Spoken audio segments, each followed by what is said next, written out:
간밤에 잠 못 이루고 뉴스 속보창만 새로 고침하신 분들 많으실 텐데 환율은 1475원을 뚫고 코스피는 사이드카가 발동되며 그야말로 공포의 주말이 시작되었습니다. 단순히 계좌가 파란불이 켜진 수준을 넘어 이러다 정말 제2의 IMF가 터지는 건 아닌지 힘들게 모은 노후 자금이 한순간에 휴지 조각이 될까봐 가슴이 턱 막히는 심정이실 겁니다. 하지만 역사는 늘 비관론 속에서 싹을 틔웠고 공포가 극에 달했을 때야말로 부의 추월 차선이 열리는 순간이었는데 오늘 이 영상을 끝까지 보신다면 금요일에 벌어진 폭락과 폭등이 단순한 위기가 아니라 인생을 바꿀 기회라는 확신을 얻어가시게 될 겁니다. 지금부터 냉철한 데이터와 정치적 역학관계 분석을 통해 돈의 흐름을 읽어드리겠습니다.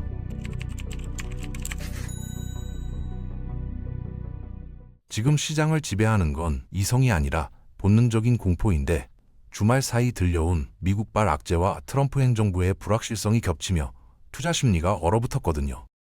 특히 이번 주 금요일 저녁 6시를 기점으로 토요일인 지금까지 미군 병력이 이란 국경지대로 급파되고 있다는 소식이 들려오는데 표면적으로는 중동의 긴장 고조처럼 보이지만 우리는 그 이면에 숨겨진 정치적 셈법을 읽어야 합니다.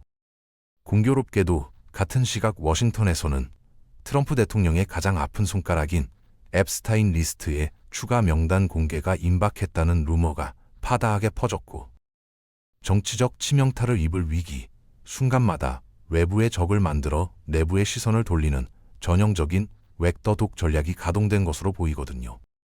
냉정하게 계산기를 두드려 봐도 트럼프가 지금 이란을 실제로 타격해서 얻을 수 있는 실익은 전무하다는 게 팩트인데 만약 전면전이 발발해 호르무즈 해협이 봉쇄되면 국제 유가는 배럴당 $200를 넘길 것이고 이는 곧 잡혀가던 인플레이션에 기름을 붓는 자살골이 될 수밖에 없습니다.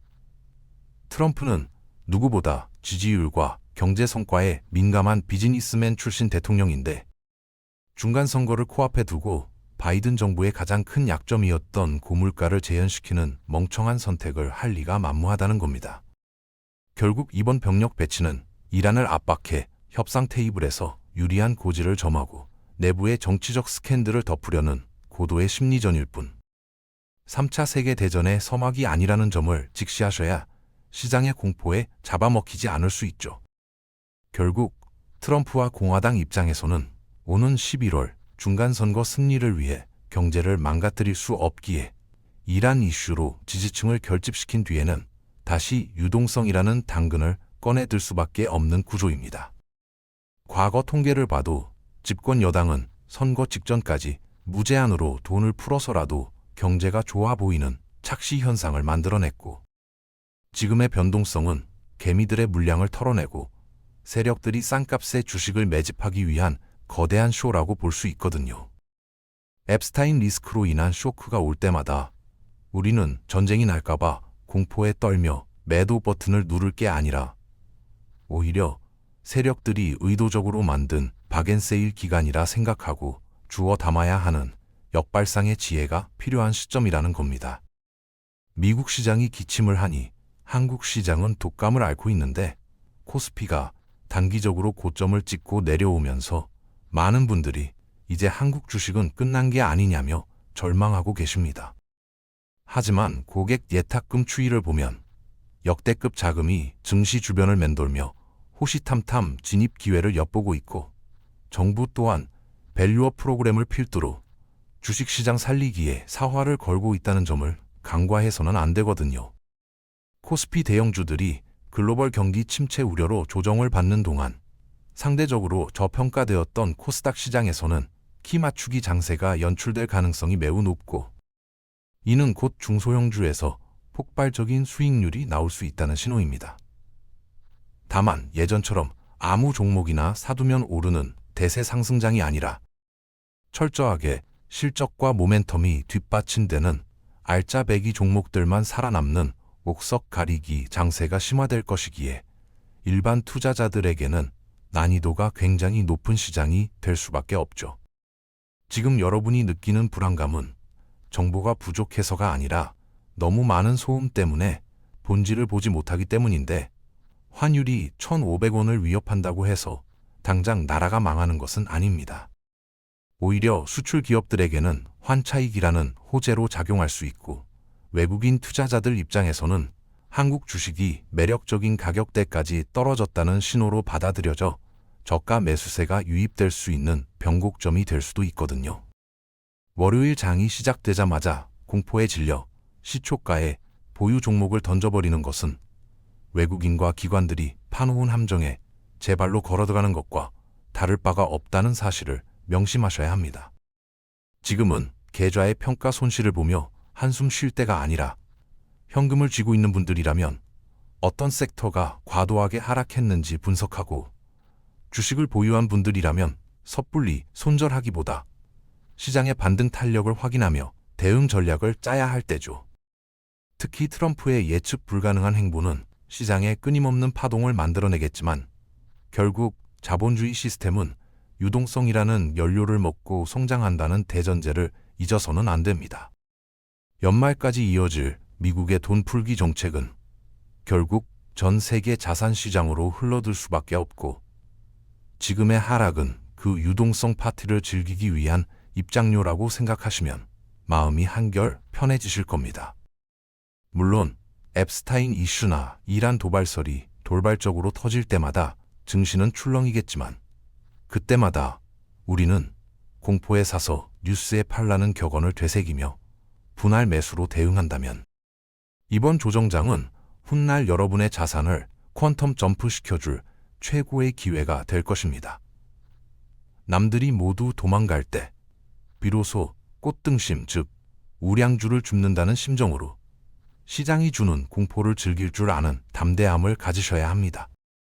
한국 시장 내부적으로도 긍정적인 시그널들이 감지되고 있는데 정부가 추진 중인 상속세 개편이나 배당 소득 분리 과세 같은 정책들이 구체화되면 그동안 코리아 디스카운트의 원인이었던 불투명한 지배구조 문제가 해소될 수 있거든요.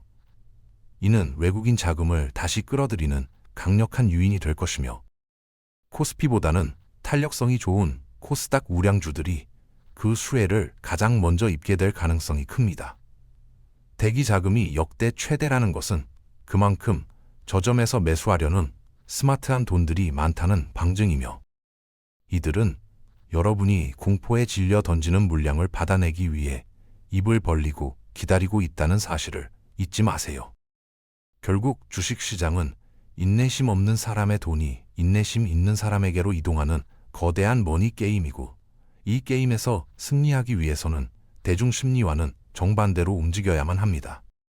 월요일 아침 9시 HTS나 MTS를 켜는 순간 빨간색과 파란색이 뒤섞여 춤을 추겠지만 그 숫자에 일희일비하지 마시고 기업의 가치와 시장의 큰 흐름을 믿으셔야 합니다. 지금 당장은 내 계좌가 녹아내리는 것처럼 보여도 연말에 되돌아보면 그때가 바닥이었구나 라고 무릎을 치게 될 확률이 90% 이상이라고 저는 확신하거든요. 주식 투자는 머리로 하는 것이 아니라 엉덩이로 하는 것이라는 말처럼 지금은 잦은 매매로 수수료만 날리기보다는 우직하게 버티거나 확실한 주도주로 압축해서 포트폴리오를 재정비하는 시간이 필요합니다. 트럼프라는 불확실성이 오히려 시장에는 변동성이라는 기회를 주고 있고 우리는 그 파도를 타는 서퍼가 되어야지 파도에 휩쓸려 익사하는 난파선이 되어서는 안 되니까요. 그렇다면 구체적으로 어떤 종목을 눈여겨봐야 할지 궁금하실 텐데 반도체나 2차 전지 같은 기존 주도주들이 쉬어가는 동안 바이오나 로봇, AI 소프트웨어 같은 성장 섹터들이 코스닥의 반등을 이끌 주역이 될 가능성이 높습니다.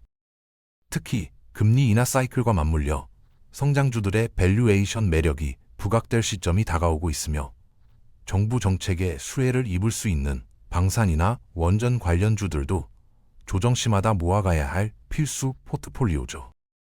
단순히 차트만 보고 들어가는 것이 아니라 이 기업이 3년 뒤에도 살아남아 돈을 벌 수 있을지 그리고 글로벌 트렌드에 부합하는 비즈니스 모델을 가지고 있는지를 꼼꼼하게 따져보는 해안이 필요합니다. 옥석 가리기라는 말이 괜히 나오는 게 아니며 진짜 보석은 진흙탕 속에 숨겨져 있을 때 가장 싸게 살 수 있다는 진리를 기억하십시오. 지금 시장 상황이 너무 힘들고 고통스럽다는 것을 저도 잘 알고 있지만 위기라는 글자 속에는 위험과 기회가 공존하고 있다는 사실을 우리는 너무나 잘 알고 있지 않습니까? 1997년 IMF 때도, 2008년 서브프라임 모기지 사태 때도, 그리고 2020년 팬데믹 때도 세상이 망할 것 같았지만 결국 자산시장은 우상향했고 그 공포 속에서 용기를 낸 사람들만이 부의 사다리에 올라탈 수 있었습니다. 이번 하락장 또한 지나고 보면 거대한 상승 추세 속에 작은 눌림목에 불과할 것이며 여러분이 지금 느끼는 이 고통은 훗날 달콤한 수익이라는 열매를 맺기 위한 성장통이라고 생각하시면 좋겠습니다. 시장은 언제나 우리에게 겸손함을 요구하지만 동시에 준비된 자에게는 상상 이상의 보상을 내려주는 공평하면서도 잔혹한 곳이니까요. 마지막으로 당부드리고 싶은 것은 혼자서 고민하고 끙끙 앓다 보면 결국 잘못된 판단을 내리기 쉬우니 주변의 소음에 휘둘리지 마시고 자신만의 투자 원칙을 다시 한번 점검해 보시라는 겁니다. 유튜브나 뉴스에서 떠드는 비관론자들의 말에 귀를 기울이다 보면 당장이라도 주식을 다 팔고 예금으로 도망가고 싶겠지만 부자들은 대중이 공포에 떨 때 탐욕을 부린다는 워런 버핏의 말을 가슴에 새겨야 합니다. 미국 중간선거라는 빅 이벤트가 있는 한 글로벌 증시는 쉽게 무너지지 않을 것이며 우리 시장 또한 펀더멘털 대비 과도한 저평가 구간에 진입해 있다는 사실에는 변함이 없거든요. 월요일 장이 시작되면 공포 매물이 쏟아질 수 있겠지만 여러분은 그 매물을 받아내는 현명한 투자자가 되시기를 진심으로 응원하겠습니다. 결국 투자의 성패는 얼마나 좋은 종목을 고르느냐보다 얼마나 강한 멘탈을 유지하느냐에 달려 있다고 해도 과언이 아닙니다. 밤이 깊을수록 새벽이 가까워오는 법이고 골이 깊으면 산도 높다는 증시 격언은 한 번도 틀린 적이 없었죠.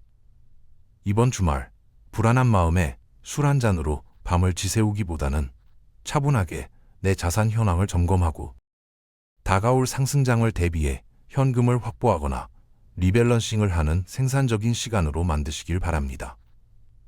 여러분의 성공 투자를 위해 저 또한 밤새워 시장을 분석하고 가장 빠르고 정확한 정보를 전달해 드리는 든든한 러닝메이트가 되어드리겠습니다. 지금의 시련이 훗날 웃으며 이야기할 수 있는 무용담이 되기를 바라며 여러분은 지금 이 순간 어떤 선택을 준비하고 계신지 댓글로 남겨주세요. 소통하며 함께 성장하고 만들어가는 채널이 되면 좋겠습니다. 이 영상이 여러분의 자산을 지키는 작은 이정표가 되었길 바랍니다. 오늘도 경제를 읽으며 자산을 키우는 하루 되시면 좋겠습니다. 구독과 좋아요는 영상 제작에 큰 힘이 됩니다. 감사합니다.